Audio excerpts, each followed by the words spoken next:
बोलिए श्यावर रामचंद्र की जय, पवन पुत्र हनुमान की जय, श्री अम्बे मात की जय, श्री सतगुरु महाराज की जय। हर हर महादेव।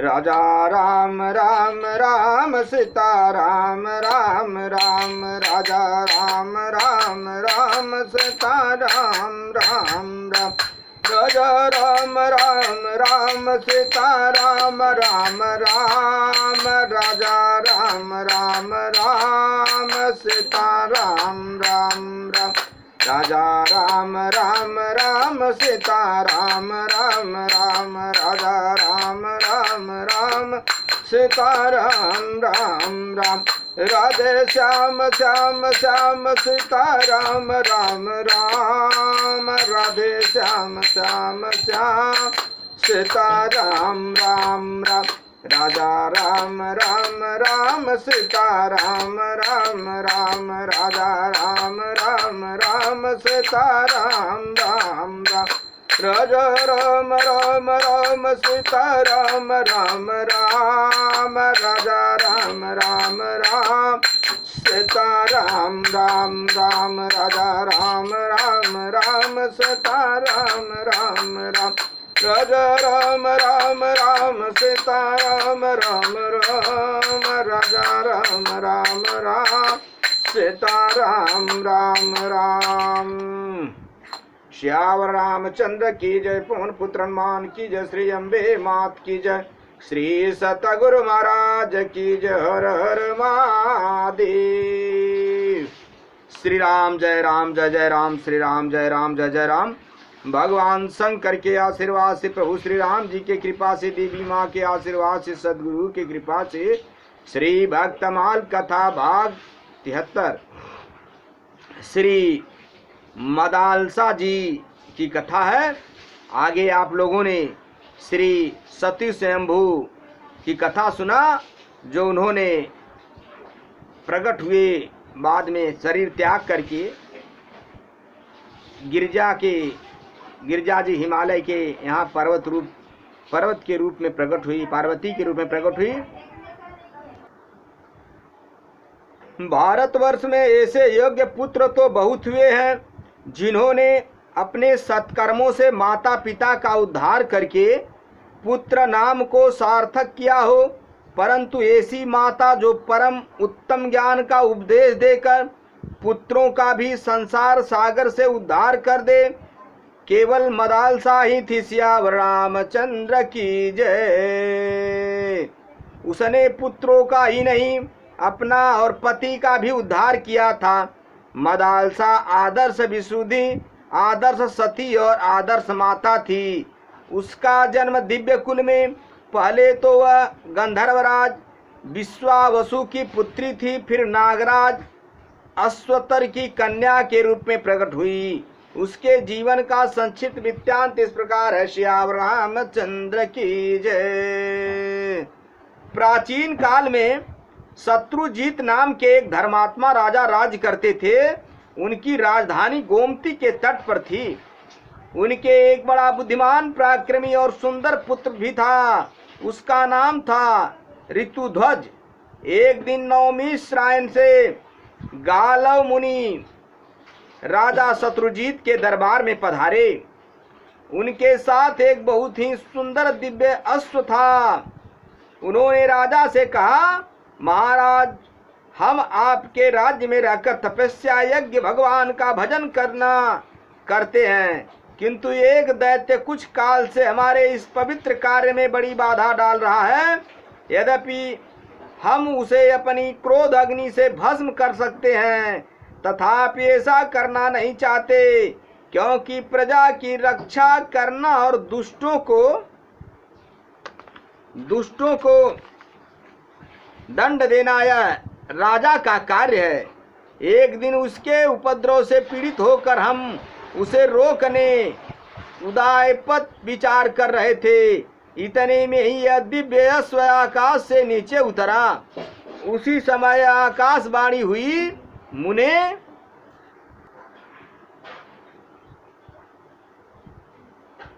यह अश्व बिना किसी रुकावट के समस्त पृथ्वी की परिक्रमा कर सकता है।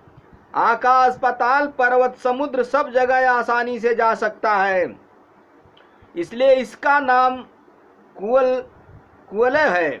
भगवान सूर्य ने यह अश्व आपको समर्पित किया है। आप इसे ले जाकर राजा शत्रुजीत के पुत्र राजकुमार रीतध्वज को दे दें। वे ही इस पर आरूढ़ होकर उस दैत्य का वध करेंगे जो सदा आपको कष्ट दिया करता है। इस अश्व रत्न को पाकर इसी के नाम पर राजकुमार की प्रसिद्धि होगी। वे कुवलयाश्व कहलाएंगे। इस आकाशवाणी को सुनकर हम आपके पास आए हैं। आप इस अश्व को लीजिए और राजकुमार को इस पर सवार करके हमारे साथ भेजिए, जिससे धर्म का लोप न हो पाए। सियावर रामचंद्र की जय।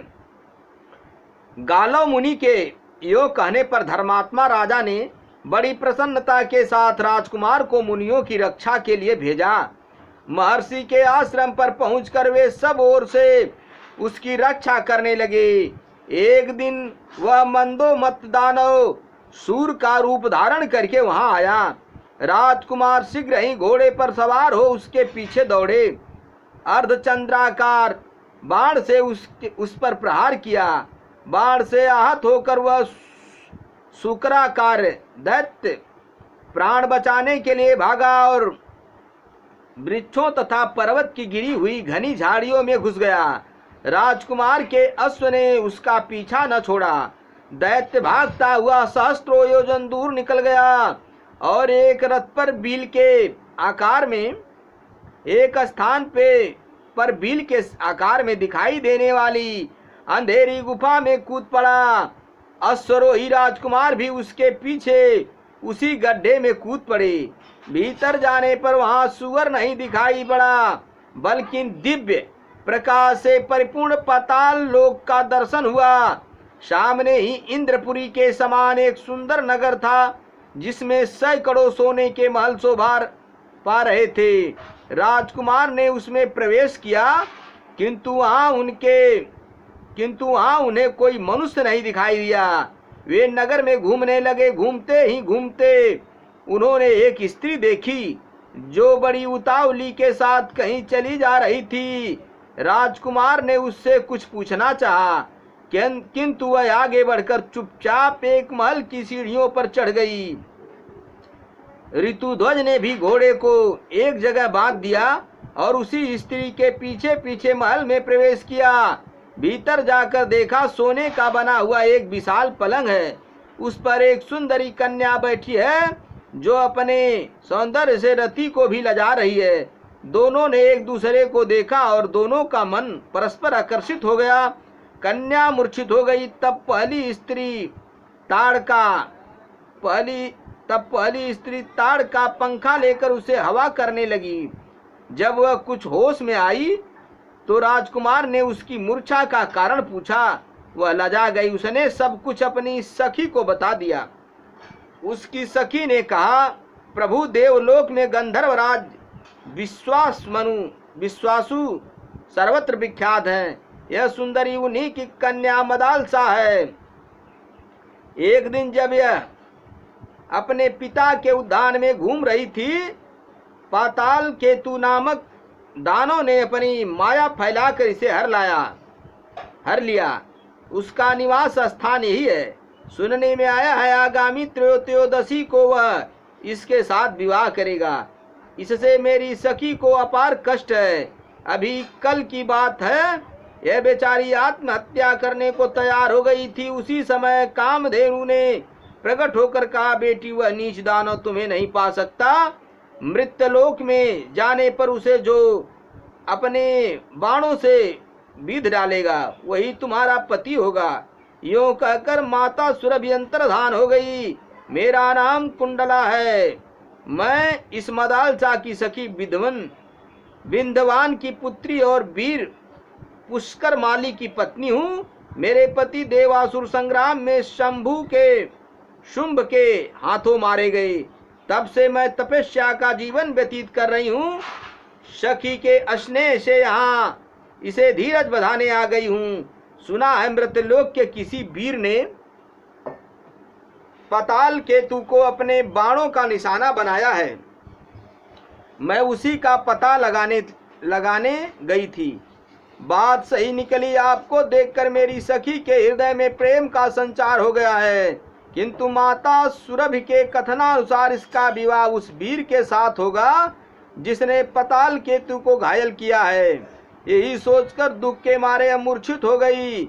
जिससे प्रेम हो उसी के साथ विवाह होने पर जीवन सुखमय बीतता है। सियावर रामचंद्र की जय। इसका प्रेम तो आपसे हुआ है और विवाह दूसरे से होगा, यही इसकी चिंता का कारण है। अब आप अपना परिचय दीजिए, कौन है और कहां से आए हैं। सियावर रामचंद्र की जय। राजकुमार ने अपना यथावत परिचय दिया तथा उस दानव को बाण मारने और पाताल में पहुंचने की सारी कथा विस्तार पूर्वक सुनाई। सब बातें सुनकर मदालसा को बड़ी प्रसन्नता हुई। उसने लज्जित होकर सखी की ओर देखा किंतु कुछ बोल न सकी। कुंडला ने उसका मनोभाव जानकर कहा, वीरवर आपकी बात सत्य है। मेरी सखी का हृदय किसी आरोग्य पुरुष की ओर आसक्त नहीं हो सकता। कमनीय कांति चंद्रमा में और प्रचंड प्रभा सूर्य में ही मिलती है। आपके ही लिए गो माता सुरभि संकेत किया था। आपने ही दानव पाताल केतु को घायल किया है। मेरी सखी आपको पति रूप में प्राप्त करके अपने को धन्य मानेगी। कुंडला की बात सुनकर राजकुमार ने कहा, मैं पिता की आज्ञा लिए बिना विवाह कैसे कर सकता हूँ। कुंडला बोली, नहीं नहीं, ऐसा न कीजिए। यह देव कन्या है। आपके पिताजी इस विवाह से प्रसन्न होंगे। अब उनसे पूछने पर आज्ञा लेने का समय नहीं रह गया। आप विधाता की प्रेरणा से ही यहाँ आ पहुँचे हैं, अतः यह संबंध स्वीकार कीजिए। राजकुमार ने तथास्तु कहकर उसकी बात मान ली। कुंडला ने अपने कुलगुरु तुम्बरु का स्मरण किया। वे समाधि और कुशा लिए तत्काल वहां पहुंचे। उन्होंने अग्नि प्रज्वलित करके विधि पूर्वक ऋषि ध्वज और मदालसा का विवाह संस्कार संपन्न किया। कुंडला ने अपनी आंखें अपनी सखी राजकुमार के हाथों सौंप दी और दोनों को अपने अपने कर्तव्य पालन का उपदेश दिया। फिर दोनों से विदा लेकर वह दिव्य गति से अपने अभिष्ट स्थान पर चली गई। ऋतुध्वज मदालसा को घोड़े पर बिठा और स्वयं भी उस पर सवार हो पाताल लोक से जाने लगे। इतने में ही पाताल केतु को यह समाचार मिल गया और वह दानवों की विशाल सेना लिए राजकुमार के सामने आ डटा। राजकुमार भी बड़े पराक्रमी थे। उन्होंने हंसते हंसते बाणों का जाल सा फैला दिया और ततष्ट नामक दिव्य अस्त्र का प्रयोग करके पाताल केतु सहित समस्त दानवों को भस्म कर डाला। इसके बाद वे अपने पिता के नगर में जा पहुंचे। घोड़े से उतरकर उन्होंने माता पिता को प्रणाम किया। मदालसा ने भी सास ससुर के चरणों में मस्तक झुकाया। ऋषिध्वज के मुख से सब समाचार सुनकर माता पिता बहुत प्रसन्न हुए। उन्होंने पुत्र और पुत्रवधू को हृदय से लगाकर उनका मस्तक सूंघा।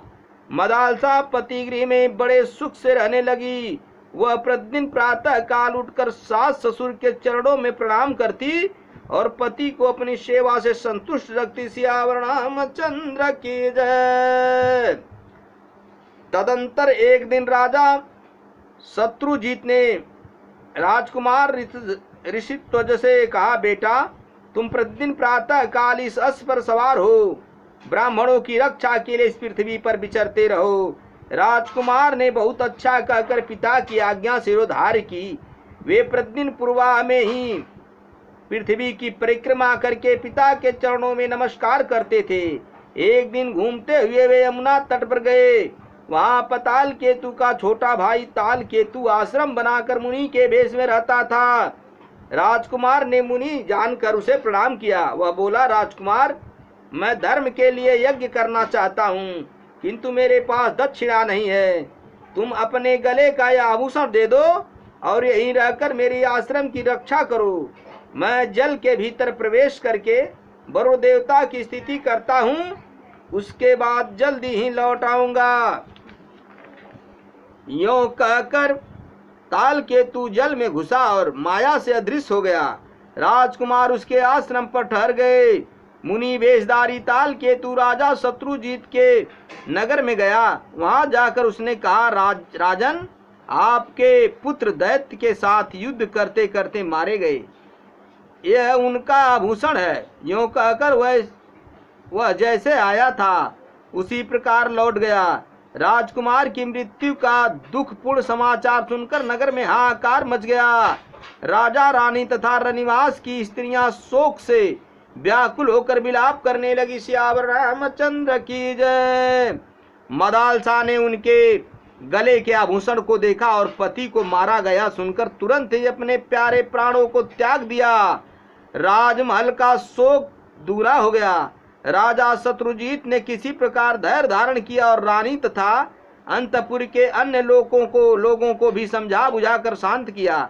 मदालसा का दाह संस्कार किया गया। उधर ताल केतु यमुना जल से निकलकर राजकुमार के पास गया और कृतज्ञता प्रकट करते हुए उसने उनको घर जाने की आज्ञा दे दी। राजकुमार तुरंत अपने नगर में पहुंचकर पिता माता को प्रणाम किया। उन्होंने पुत्र को छाती से लगा लिया और नेत्रों से आंसू बहाने लगे। राजकुमार को सब बातें मालूम हुई। मदालसा के वियोग से उनका हृदय रो उठा। उनकी दुनिया सूनी हो गई। उन्होंने मदालसा के लिए जलांजलि दी और यह प्रतिज्ञा की कि मैं मृग के समान विशाल नेत्र वाली गंधर्व राजकुमारी मदालसा के अतिरिक्त दूसरी किसी स्त्री के साथ भोग नहीं करूंगा।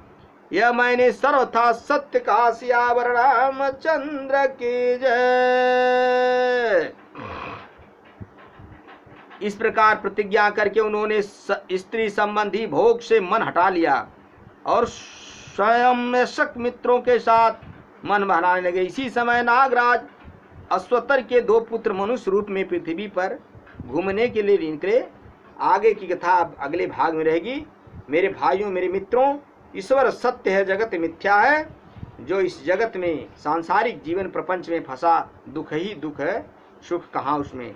सुख तो श्री हरि के चरणों में है।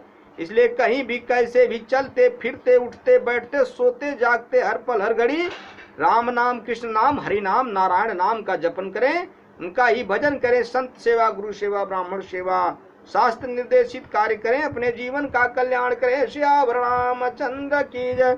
कथा विसर्जन होत है सुनऊं, पवन कुमार राम लखन सीता सहित मुँह पर करऊं कल्याण।